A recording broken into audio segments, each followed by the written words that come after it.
East Philadelphia. My name is John Alex Ham, and it's my pleasure to direct the jazz program here at Ransom Everglades School in Coconut Grove, Florida. Today we have our RE combo.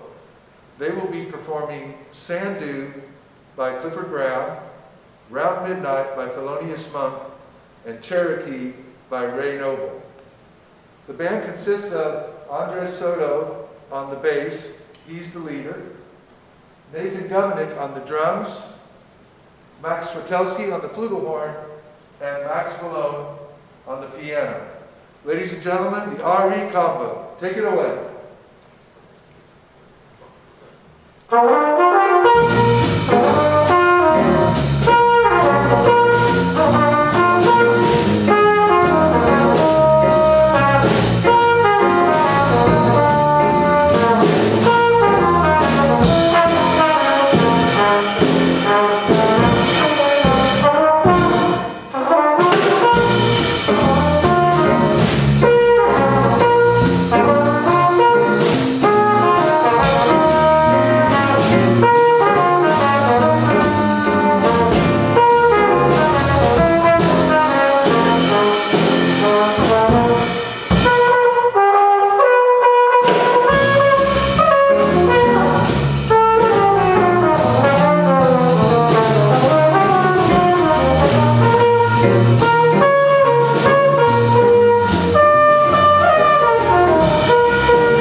Hello, Ransom Everglades RE combo. My name is Dave Pollock, and I want to thank you for being here at the 2021 National Jazz Festival. I know it's been a really tough year for everyone, but I'm really happy we have this musical opportunity, and I'm glad you took that opportunity to prepare some music for us today.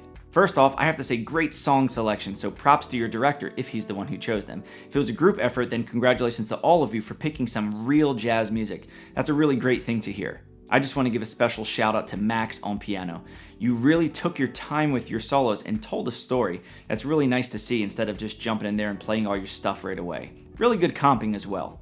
Something I really appreciated was, during the tunes, you did look around to each other to communicate. This is a really important thing, and a lot of people forget about it. They think that the music is in front of them on a piece of paper, and I'll get to that in a minute, and they never pick their head out of that piece of paper to look around to see how everybody's feeling, to smile, to interact, to have fun. This isn't only important for just you as musicians to make sure you're playing the music correctly, but as audience members, if we see you having fun, we're gonna have fun as well. This doesn't mean you have to get up there dancing and doing a bunch of crazy stuff, but if you look around and nod and smile when someone's soloing, the audience might go, oh yeah, look, wow, they're enjoying it as well. You have to remember that this is a performance. People can see you. If you're in a recording studio by yourself, sure, if you wanna sit down, lay on the floor, do whatever you want, nobody can see you, but if people are gonna be watching you, they're going to be basing some of their judgment on this performance based on that. Now, here are a couple things that you can think about working on to elevate your playing to the next level. First off, I have a question. Sandu is one of the very few blueses written in E flat. Why'd you play it in B flat? I mean, it was fine, the performance was cool. I'm just wondering if it was a technical thing, or you like the sound better or what. But as soon as I heard Sandu, I was like, oh man, finally, someone's playing a blues not in B flat or F. Then you played it in B flat. I mean, it's all good. I'm just curious. In Round Midnight, the drums were definitely very heavy. I'll talk about the room in a second, but make sure the backbeat isn't so overpowering. On this note of balance and blend and all, make sure when you do recordings, you always have a sound check. And by sound check, I don't mean just play in the room and say it sounds good, but record the exact way you're going to record, then listen to the recording, because in the room it might sound great, or it might sound fine to everybody, it might sound a certain way, and then you listen back and you're like, oh man, it sounds totally different than what I thought. That's because, the recording picks it up differently than your ear does. So on the topic of sound and the room, yes, it is a very boomy room, there's a lot of reverb there, but we as musicians have to play to the room. Countless times we've been in rooms that aren't ideal, but we have to figure out, okay, what is the best sound for this specific room, and then go that route. So when you're in a boomy room, playing softer dynamics, especially from a battery percussion instrument like drum set, also crisper articulations will help to not make everything get mushed together. Make sure you watch that transition in and out of the bridge of Cherokee.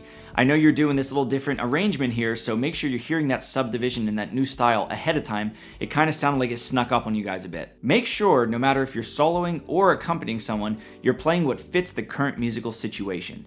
This means don't just play what you've practiced at home and you practice these specific chords, these specific lines, the specific pattern, whatever, but you're playing what makes sense at that time. So if the soloist does something rhythmically, but you've already planned to play a certain rhythm, you got to say, does that rhythm fit with what they're doing or does it not? And that's up to you to decide, and with you and your director and listening and transcribing, you're going to figure out what fits and what doesn't. And on that note, keep listening to classic recordings and keep transcribing.